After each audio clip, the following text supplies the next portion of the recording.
This Hispanic man knows exactly what's going on. And you know that in the midst of the FIFA season, black people just decided to back away from having conversations to do with politics. You know that, right? But Mexicans and Latinos are saying that black people should come back and help them talk against whatever is going on because Mexicans and Latinos have always helped black people before. At least that's what they said.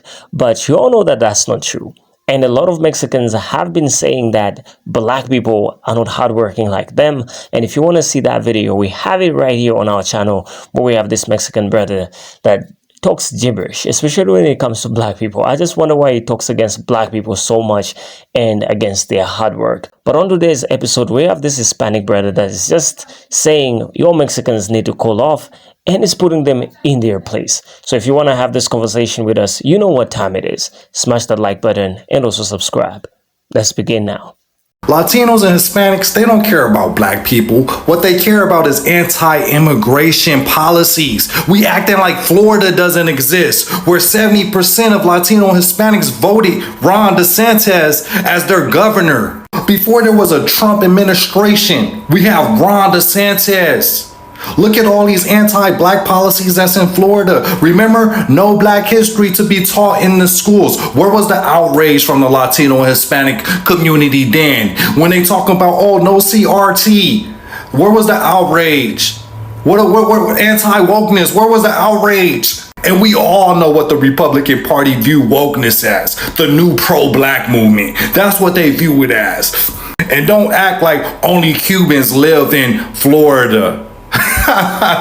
Don't act like it's only Cubans voting for this. Come on now, man. And I hate it when you shine light on a particular topic there. Oh, you're being divisive. No, these are facts. You know what I'm saying? Google it. It's still up there.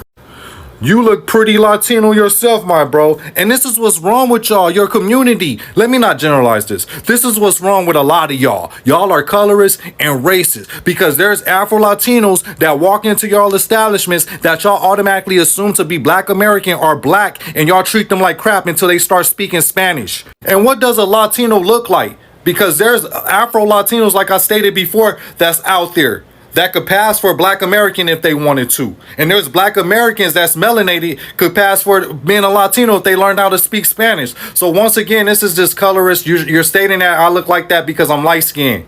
But y'all have all the disrespect for the Afro-Latinos and indigenous people in your community. And if I was Afro-Latino, I wouldn't even claim that because I would not want to be part of a community that share a community with a bunch of descendants of Christopher Columbus. And y'all not even doing anything to change that, bro.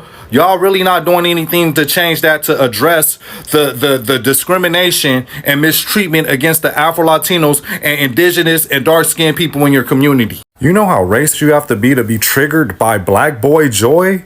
A black boy having fun on a parade float and you called him a monkey. Not just anybody. The president of the Los Angeles City Council, meaning that she fills in as a mayor. And she didn't even she did more than just call that little black boy a monkey. She was like, let me take him around the corner and straighten him out. A Mexican lady.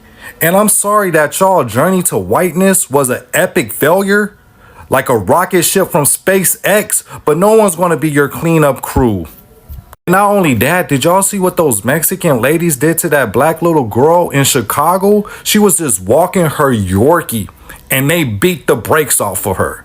2 Mexican adults, and they stomped her dog in the process. And another thing, y'all need to stop claiming our culture, black American culture, because what is this? And I say that shit with pride. You in love with our culture and you in love with our music.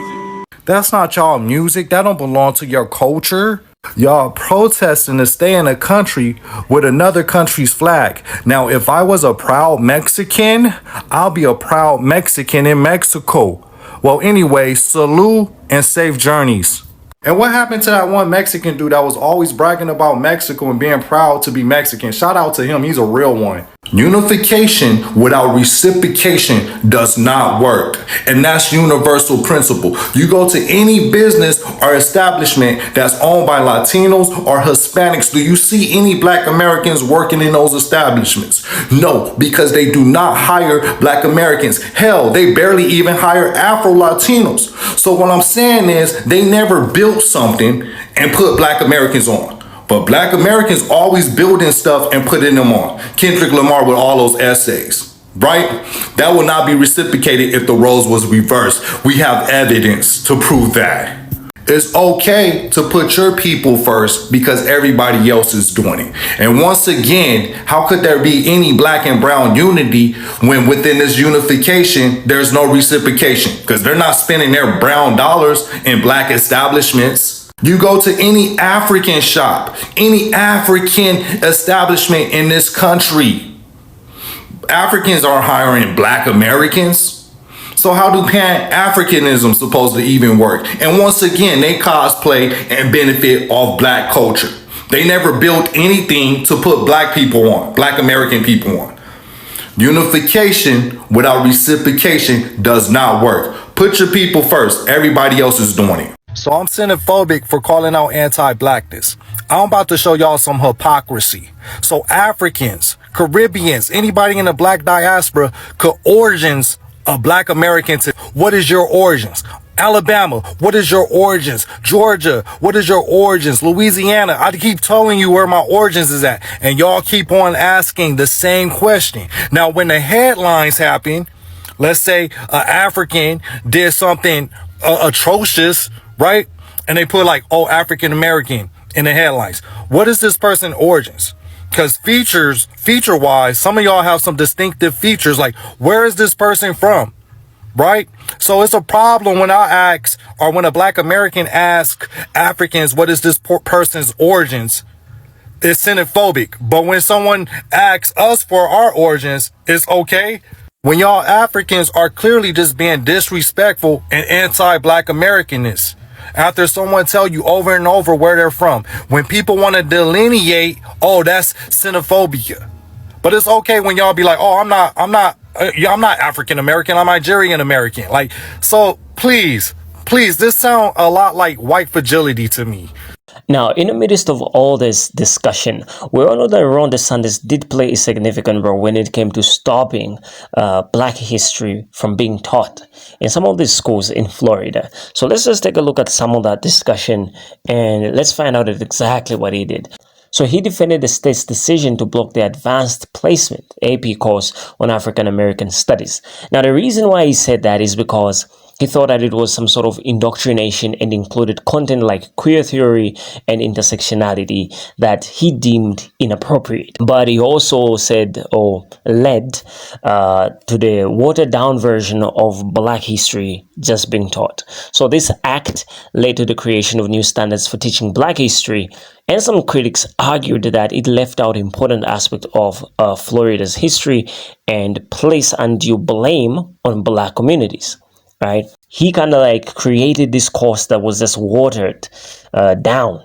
You know, like it wasn't even significant or considered as a Black history because it kind of like left out some of that meat in our history from being taught. So the significance of all this is that Mexicans kind of like cheered him on, saying that it was doing a pretty good job, right?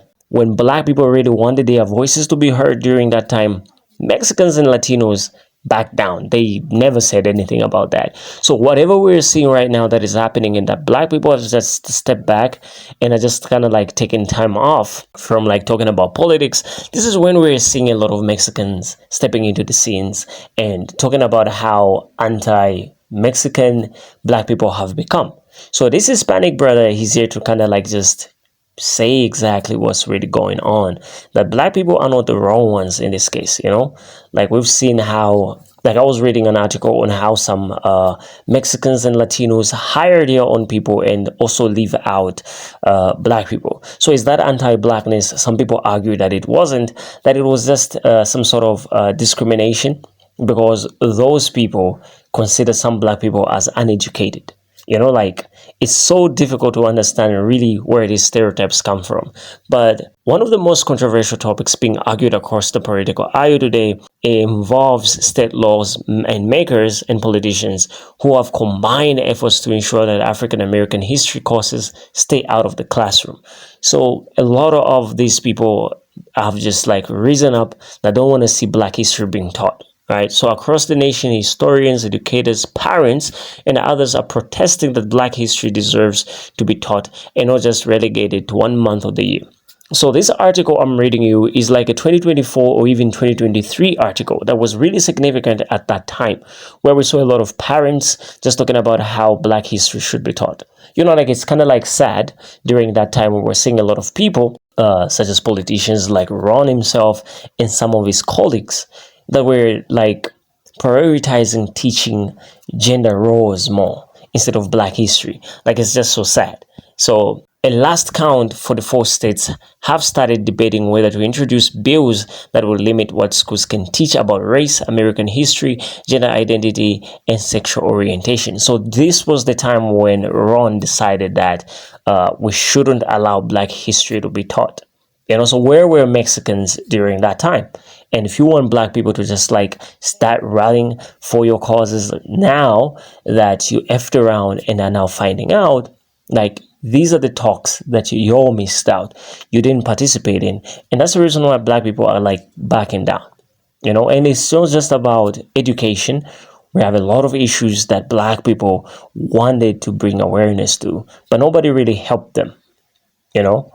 And we also saw how Selena Gomez has stepped into the FAFO trend and was just crying about the people that are getting deported. Like, where was she when some of these bills to stop Black education were being put in place? Like, where was she?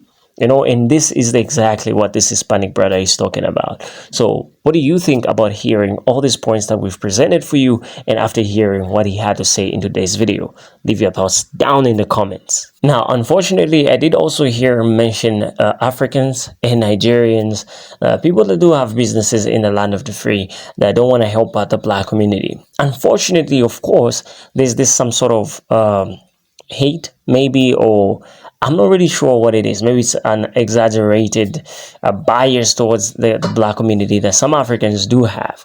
I don't really know what to call it, but this Hispanic brother did recognize that and mentioned it in today's video. So it's unfortunate, and I just feel like Black people and African people should kind of like just have solidarity for one another, because we kind of like are one and the same. Like, in a way, as much as Black people are in America and they have their own American culture, and Africans do want to go to the land of the free and set up their businesses there. So I think it's only right for you to be in solidarity with the Black community, because the Black community is the only community in the world that when they speak about something, it gets heard in all the corners of the world. So I think that's very important to consider as well. And in the midst of all this, we do have a Mexican brother that is just spearheading some of these discussions. So if you want to see that video, don't forget to visit our channel right here. Like, it's a recently uploaded video that we have for you, where this Mexican brother is just talking about how Mexicans are so hardworking more than Black people. And the discussion goes on and on. But with this discussion, we've come to the end of the breakdown. Do like and also subscribe, and don't forget to share if you enjoyed today's commentary and video. I'll see you next time.